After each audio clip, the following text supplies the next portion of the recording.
Toxic? Ah, yeah, toxic.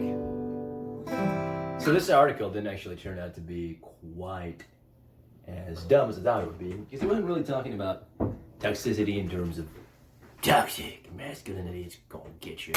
It's gonna go do push-ups and flex all Johnny Bravo on you. No, that's not what this is all about.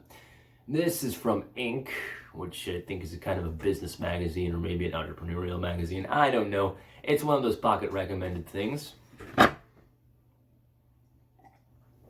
And it just goes through this really basic list of how to know if you are an insufferable asshole. So, not a terrible list, but obviously, as my exercise for this few days has been to make social commentary videos, I'm going to be commenting upon it. So, the thing that I found comment-worthy about this is going to be elucidated by me actually stating what they said.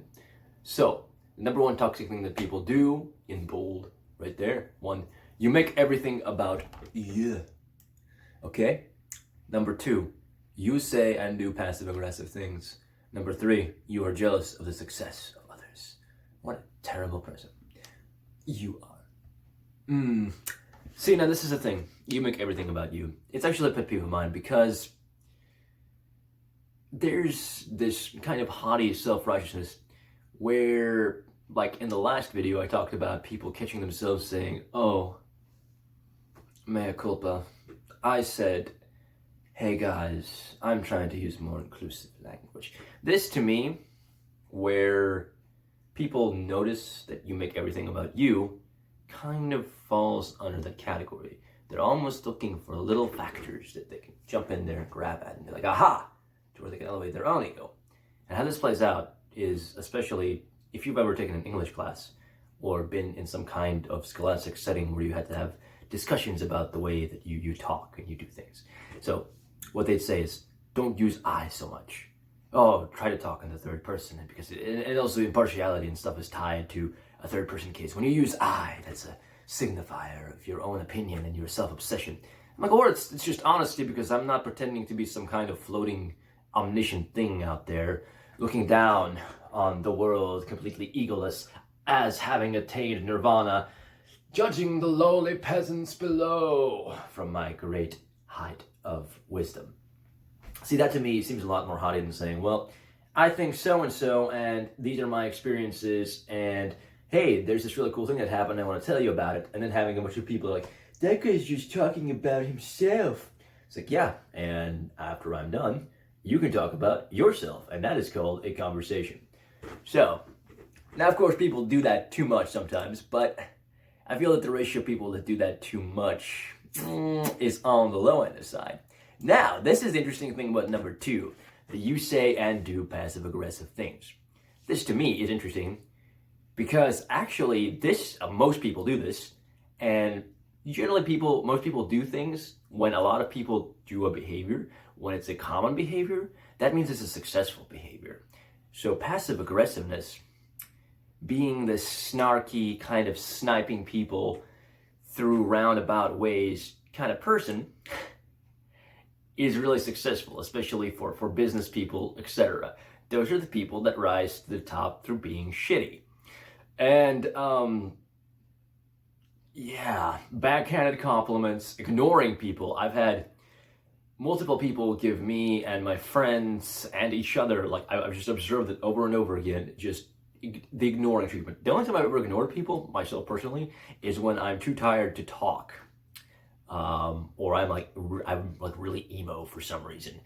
But there's people that deploy this behavior because they think they have the upper hand socially, and by displaying this kind of, oh, I'm going to ignore these people over here, they are signaling their social status or their like acumen or worth as being higher than you, as you being beneath them.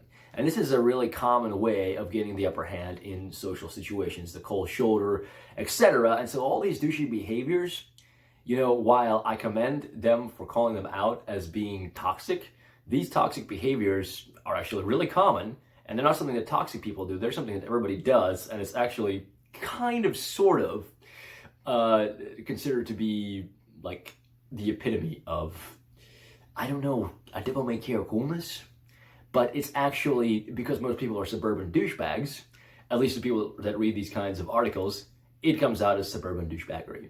So let's continue to, you're jealous of the success of others.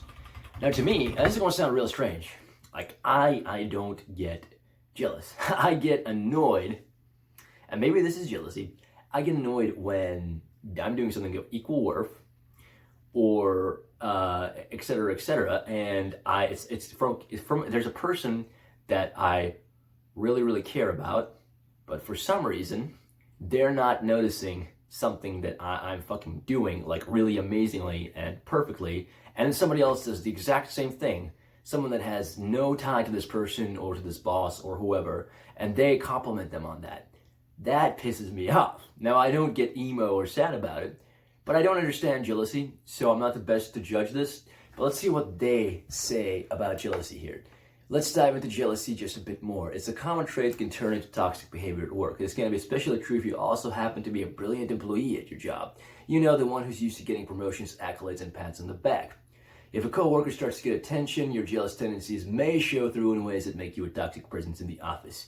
You might express jealousy up front or through passive-aggressive behaviors, just sarcastically telling the employee, congratulations on getting a great opportunity.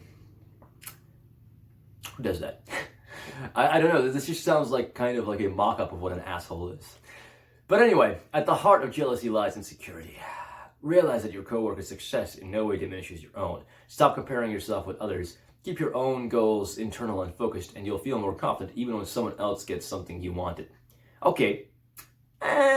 See, the thing about this, keep your goals internal and focused. Well, that's all well and dandy, but what if, you're competing and you need to see where you can improve by seeing what the competition is doing?